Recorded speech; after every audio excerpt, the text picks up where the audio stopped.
રાજ્યની એક સમયની સૌથી મોટામાં મોટી અને જૂનામાં જૂની ગુજરાત યુનિવર્સિટીમાં સરકાર દ્વારા સ્વચ્છતા અભિયાનના નામે જ્યારે રાજ્યના શિક્ષણ મંત્રીશ્રી ખુદ એ કેમ્પસમાં સ્વચ્છતા અભિયાનના ફોટો ઇવેન્ટમાં આવ્યા હોય તે સમયે દારૂની બોટલ હતી ખાલી, એટલે કે કોઈ ઉપયોગ કર્યો છે કેમ્પસની અંદર, અને એ જ બોટલ એ કુલપતિના ઓલામાં ડસ્ટબિન માટે આપે.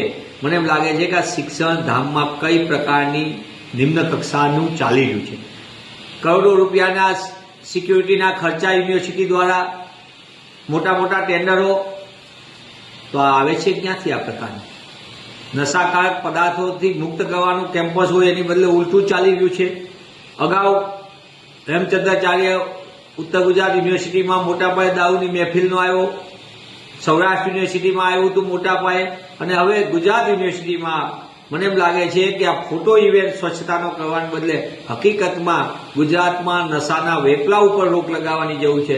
સરકારમાં થોડી પણ શરમ હોય, જ્યારે ખુદ શિક્ષણ મંત્રી આવ્યા હોય, જે રાજ્યના પ્રવક્તા મંત્રી પણ છે સરકારના, ત્યારે તેમને આ ગંભીરતાથી લેવું જોઈએ અને દેશની ભવિષ્યની પેઢી, ગુજરાતની ભવિષ્યની પેઢી વ્યસનની આગમાંથી બચે એ માટે નક્કર પગલાં ભરવા જોઈએ. કેમ્પસને નશામુક્ત કરવાની ખાસ જરૂર છે.